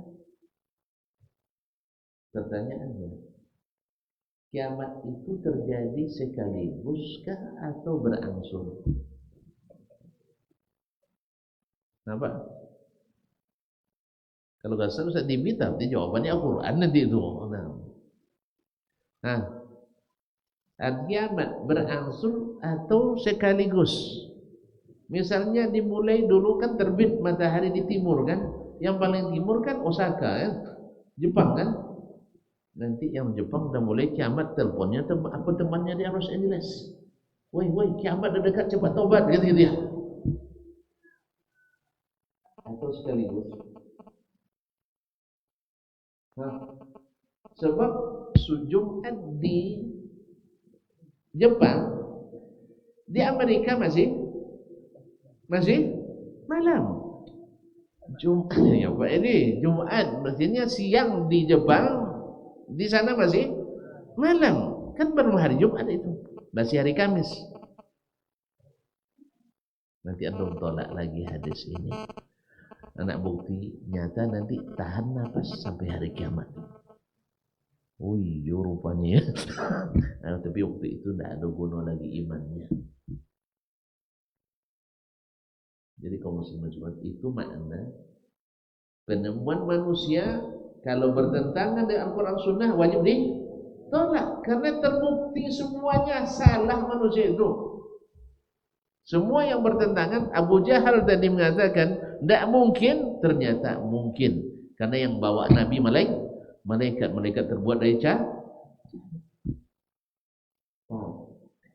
Bilanglah paham biar selesai gitu. Nah, makanya hasil penelitian para pakar saintis teknologi tidak lebih hebat dari Al-Quran dan Sunnah. Tapi dengan catatan hadisnya mesti sahih dan pemahaman Al-Quran mesti benar. Jelas? Nah, cukup satu contoh aja ya, biar tidak berlama-lama kita. Jadi disinilah makna ta'zim Al-Quran dan Sunnah itu. Kalau Al-Quran Sunnah ngomong, kita diam, percaya dan yakin. Coba kalau kita debat nanti nasibnya sama dengan Iblis, sama dengan Fir'aun, sama dengan Abu Jahal yang menolak firman Allah dengan logika dan retorika. Na'udzubillah. Bayangkan ketika Al-Quran kita baca, hadis kita terima, bayangkan seolah-olah Allah di depan kita menyatakan itu. Boleh tolong mendebat Allah Ta'ala? Kecuali antum iblis. Kecuali antum menjelma jadi iblis. Karena hanya iblis yang berani mendebat Allah.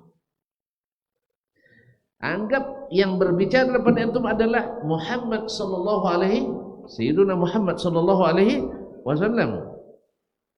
Jadi Allah turun ke langit pertama di sepertiga malam terakhir, memanggil Siapa yang berdoa aku kabulkan, yang minta ampun aku ampuni. Sah?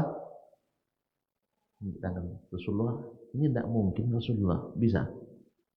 Bisa? Serius ini? Kalau sempat Nabi hidup antum bilang begitu, tahu lah kita. Marah Nabi alaihissalatu wassalam. Saya bilang kamu tidak percaya. Kalau tidak percaya sama saya, percaya sama siapa? Untung kita tidak mengatakan itu di masa Nabi hidup, sehingga subuhat masuk. Maka mengampirkan orang subuhat tidak boleh ya. Kalau sempat sama Nabi, nanti kena marah itu. Lalu tidak percaya sama saya, percaya sama siapa kamu? Aristoteles, Socrates. Masa Socrates lebih hebat dari Nabi alaihissalam? Tahu Socrates? Siang-siang bawa obor dia kemana cari kebenaran. Kalau sempat tuan-tuan tengok saya bawa obor siang hari nanti, tuan-tuan bilang apa? Hah? Lah bau-bau Ustaz.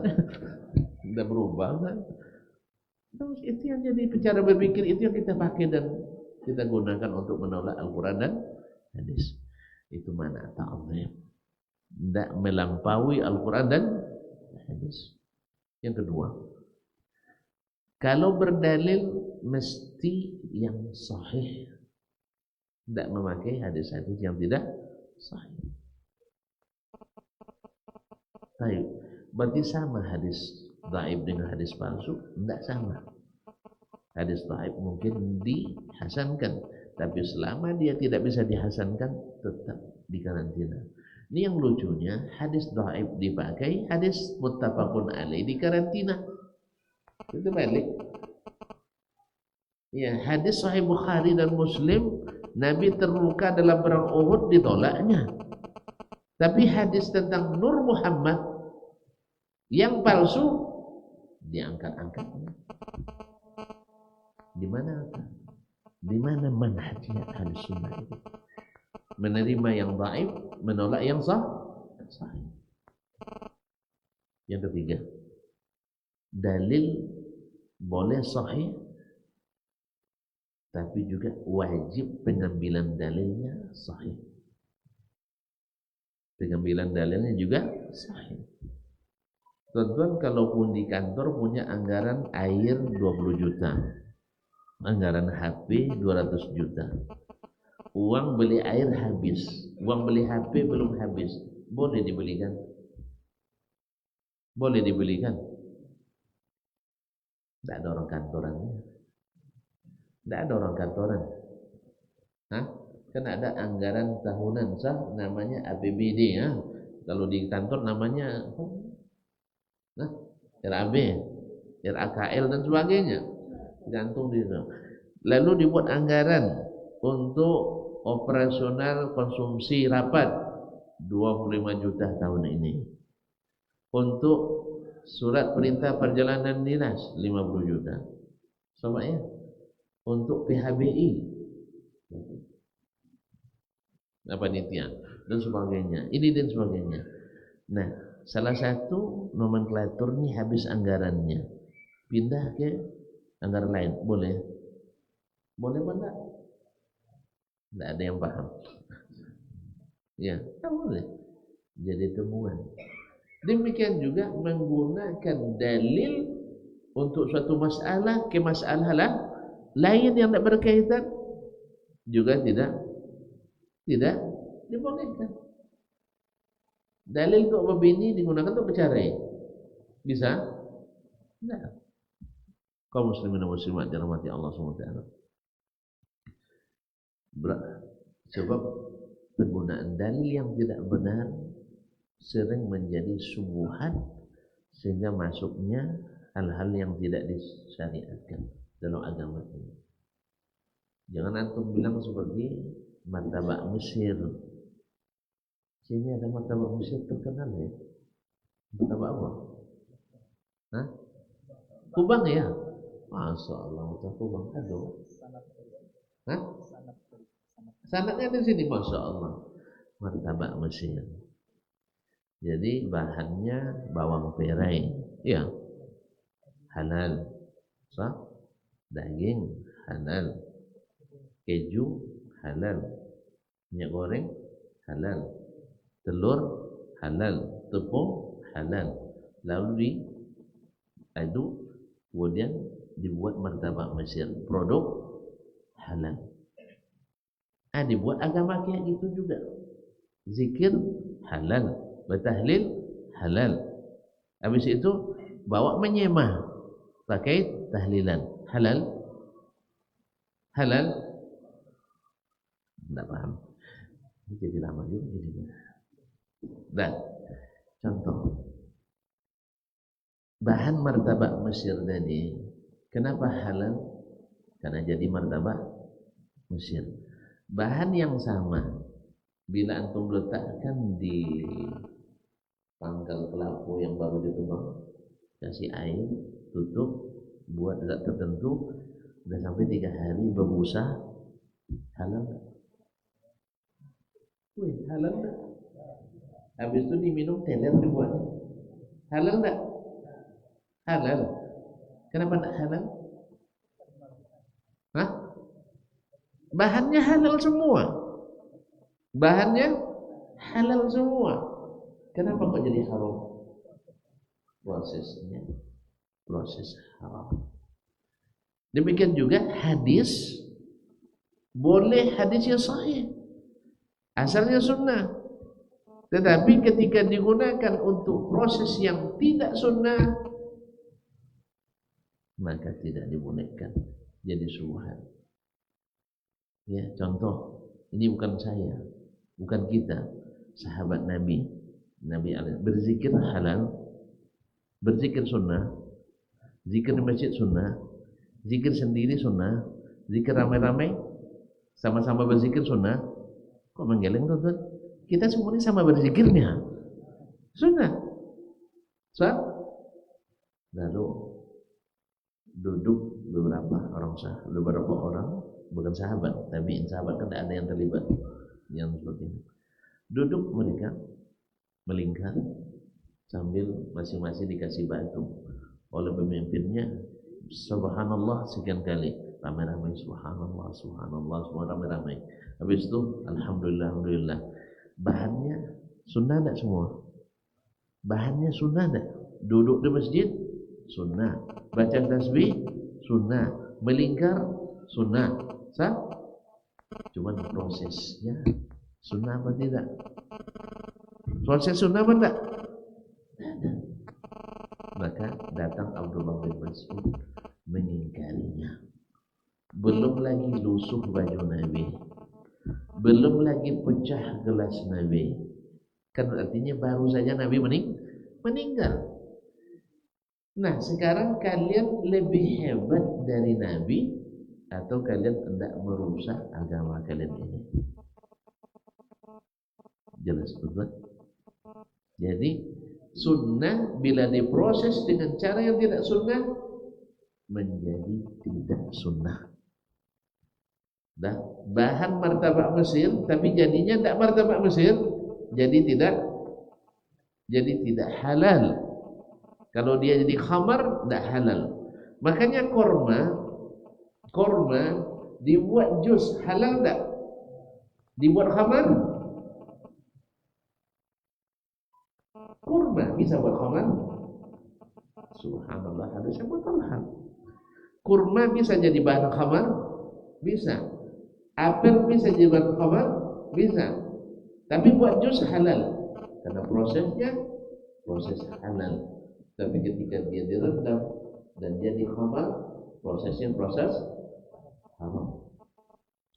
Jadi hadis sahih tapi digunakan dengan proses yang tidak sahih dalam beragama menjadi sesuatu yang tidak sunnah dalam beragama. Paham? Tambah contoh? Enggak. Sebab saya belum selesai, judul belum selesai. Kita selesaikan judul nanti. Kalau ada yang ragu nanti tanya lagi contoh yang lain. Nah, orang-orang yang berada di jalan yang lurus pasti selamat tak? La ilaha illallah. Kalau gitu untuk apa kita mencari jalan yang benar? Tidak juga selamat.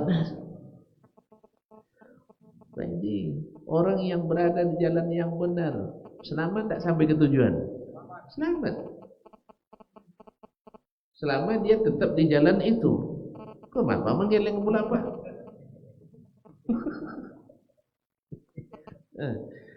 Kalau tak itu apa kita mengetahui jalan yang lurus? Kenapa kita harus minta terus ihdinas shiratal mustaqim? Kalau tak akan selamat, pasti selamat. Kan kita bilang tadi yang ikut jalan Nabi, para sahabat semuanya selamat.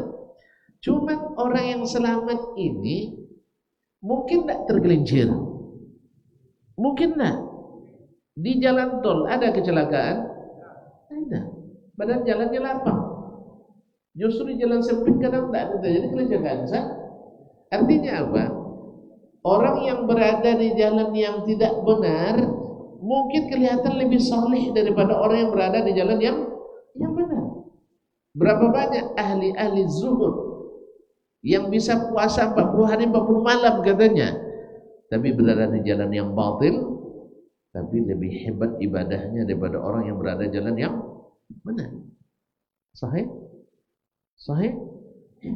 Infaknya luar biasa. Dan sebaliknya, orang yang berada yang benar pula ada sebagian kedekutnya luar biasa. Sakunya dijahit 3 baris pula jahitannya. Ya. Ada kan? Pendendamnya luar biasa. Ada kan? Nah, mana yang lebih baik? Pendendam berada jalan yang benar, tapi zuhud berada jalan yang salah.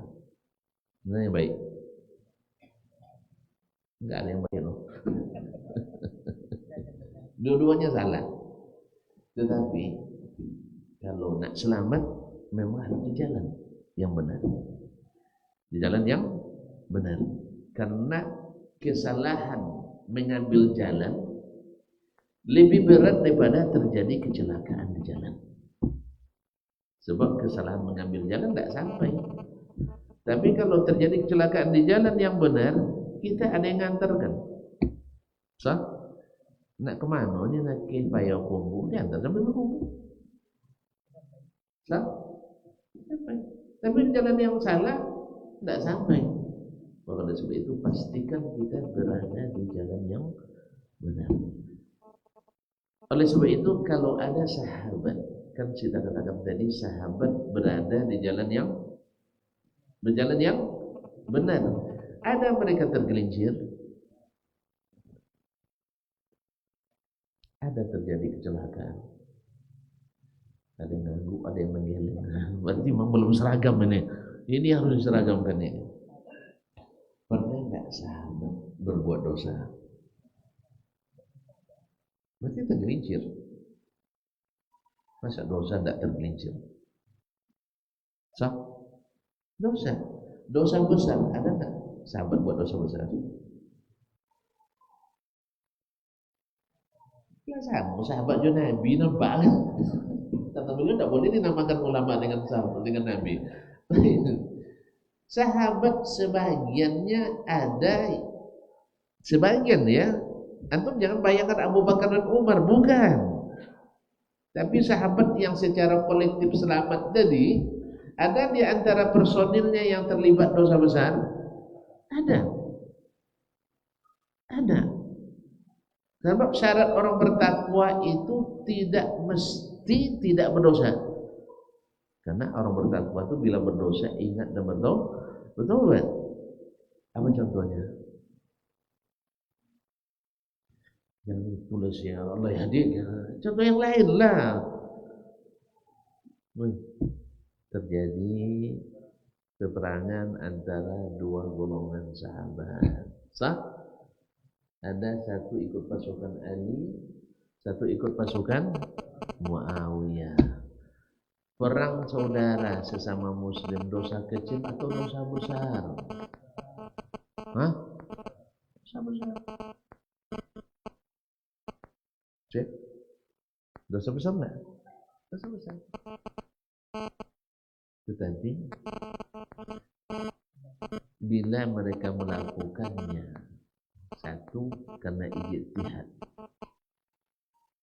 seorang mujtahid bila berijtihad salah dapat satu pahala, keliru sama aja, benar dapat dua pahala. Maka para ulama kita Ahlus Sunnah ya, yang selamat. Lu Syiah kan tidak selamat, kan tidak ikut sunnahnya lah. Syiah selamat, tidak ikut sunnah. Ahlus Sunnah semuanya sepakat bahwa mereka ada tetap orang-orang yang dimuliakan Allah. Sebab mereka berijtihad. Muawiyah berijtihad, Ali berijtihad. Walaupun sebagian besar ulama mengatakan yang benar di sini adalah Ali bin Abi Thalib berdasarkan dalil. Kita tak saya bahas sekarang secara detail bahwa yang benar adalah Ali. Tetapi, nah bagaimana kita menyikapi ini? Imam Malik dan sebelumnya Umar bin Abdul Aziz mengatakan ulaika qaumun tahharallahu suyufana min dima'ihim. Mereka adalah orang-orang yang Allah bersihkan pedang-pedang kita dari menumpahkan darah mereka. Kan tak ikut perang waktu itu kan? Sah? Ikut kita? Tidak kan? Falnutahhir alsinatana min a'radihim. Tinggal lagi kewajiban kita membersihkan lisan kita dari memburuk-burukkan mereka. Dah. Ada untungnya kalau kita celah Muawiyah. Ada untungnya bagi kita mencela Muawiyah. Ada untungnya kita menghina Ali bin Abi Thalib. Kan tidak ada. Terus kenapa kita? Kalaulah Ustaz Divi, Ustaz Dasman salah, tidak ada untungnya kita mencela dan merendahkan keduanya. Alah bagi seperti Ali yang dijamin masuk surga, Muawiyah yang disanjung oleh Nabi SAW. Toh antara Ali dan Muawiyah setelah terjadi sulh, lihat ketika terjadi sulh dan penandatanganan dokumen piagamnya, Muawiyah mengatakan tulis nama Ali dulu, dia lebih dulu masuk Islam dari saya. Tidak bersikeras dia. Tidak harus saya dulu, pasukan saya lebih bagak. Tidak ada. Dia paham kelebihan Ali, diakuinya. Maka jangan heran kalau mereka berperang waktu itu. Abu Hurairah, karena dia tahu hadis dari Nabi, dilihatnya Ammar, karena Nabi katakan Ammar akan dibunuh oleh pemberontak. Dilihatnya Ammar bersama siapa? Bersama Ali bin Abi Thalib. Maka dia ikut pasukan Ali. Dan memang Ammar wafat atau syahid di perang Siffin. Berarti di sini para ulama menarik bahwa pasukan Ali dalam kebenaran. Ali dalam kebenaran. Nah, Abu Hurairah ketika istirahat, mereka kan perangnya ada istirahatnya kan? Pas makan pergi ke pasukan Muawiyah. Awak sedang perang. Tidak sedang perang, sedang berpendapat aja tidak berani makan bersama. Ini sedang perang, mereka paham tak? Ini pasukan Ali, pasukan Muawiyah bertentangan nih. Abu Hurairah ikut pasukan Ali. Ketika makan ke Muawiyah. Bisa. Itu tidak ucap salamnya, nanti saya makan bersama lagi. Jadi mereka perang bukan karena melampiaskan dendam, tidak. Ijtihad untuk menyelamatkan negara. Oleh itu kaum muslimin dan muslimat, ini contoh. Hatib bin Abi Balta'ah, seorang senior sahabat, masuk Islam dan ikut perang Badar, membocorkan rahasia Nabi akan menguasai Mekah. Pengkhianatan, dosa kecil, dosa besar. Lalu dikabarkan kepada Nabi oleh Jibril, singkat cerita ketahuan, panggil Hatib. Apakah Nabi menghukum dia sesat? Tidak, karena dia di jalan yang benar, tapi tergelincir dalam dosa. Ada alasannya, ada.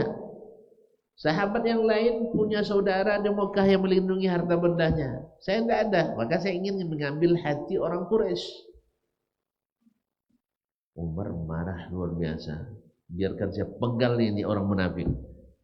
Dibilang Umar munafik, kan Umar lihat zahirnya. Nabi bilang, la ya Umar, dia bukan orang munafik. Innahu yuhibbullaha wa rasulah, dia mencintai Allah dan Rasul. Lalu Nabi bacakan ayat, i'malu ma syi'tum qad ghafartu lakum. La'allallaha ya Umar ittala ala qulubi ahli Badr. Allah pasti tahu isi hati orang-orang ikut perang Badar, sehingga dia katakan dalam ayat yang dibaca sampai hari kiamat, kerjakanlah apa yang kalian kerjakan, aku sudah ampuni dosa kalian. Allah ampuni dosanya sebelum dilakukannya, maka Nabi laksanakan itu sebagai perintah Allah SWT. Jelas? Paham maknanya? Kalau ada di antara kita yang berusaha mengikuti langkahnya para sahabat atau mengikutinya para as-salafus salih, lalu tergelincir, bukan manhajnya yang rusak, itu adalah sifat syahwat manusia yang kadang-kadang yang harus kita cegah. Jangan ikutkan syaitan merusak saudara kita. Jangan dikeluarkan dia dari manhaj, kesalahan dan bermacam-macam kesalahan. Bahkan sekalipun bersalahan ijtihad dalam suatu masalah, ini yang kadang-kadang kita tidak bisa menerima orang bersalah. Allah dan Rasul menerima. Ini yang kita maksudkan terjerumus di jalan lurus, terjadi kecelakaan di jalan yang benar. Seperti di jalan yang lurus terjadi juga kecelakaan. Mungkin gasnya terlalu full. Ya, di situ tulis kecepatan maksimum 80 km per detik. Per jam. Nah, dibuat 180. Dilarang mendahului dari sebelah kanan. Nah, sebelah kiri masih apa rupanya ya. Tapi banyak juga yang motong dari sebelah kiri. Akhirnya ternyata di depan ada truk atau trailer yang sedang parkir. Tidak terkejar, akhirnya kecelakaan di jalan yang benar. Jalannya benar, tapi cara kita menggunakan jalan itu yang tidak benar. Karena bagaimanapun yang mengikuti jalan yang benar tak lepas juga dari syahwat, tak lepas dari nafsu, ingin cepat selesai, ingin cepat sampai, apalagi asam lambung sudah mulai naik. Oleh sebab itu, supaya tidak tambah naik, saya cukupkan sampai di sini. Terima kasih dan mohon maaf. Wabillahi taufiq wal hidayah. Sekali lagi saya ucapkan terima kasih kepada pengurus, kepada masyarakat di sini.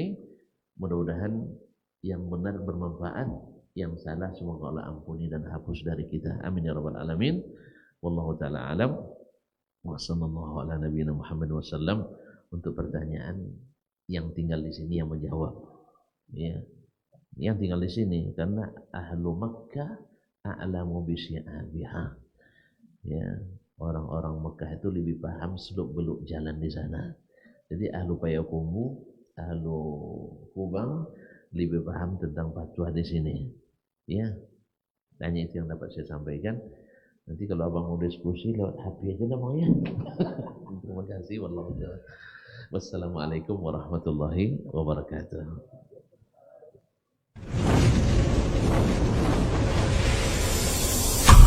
TV Sunnah, belajar agama baru alim.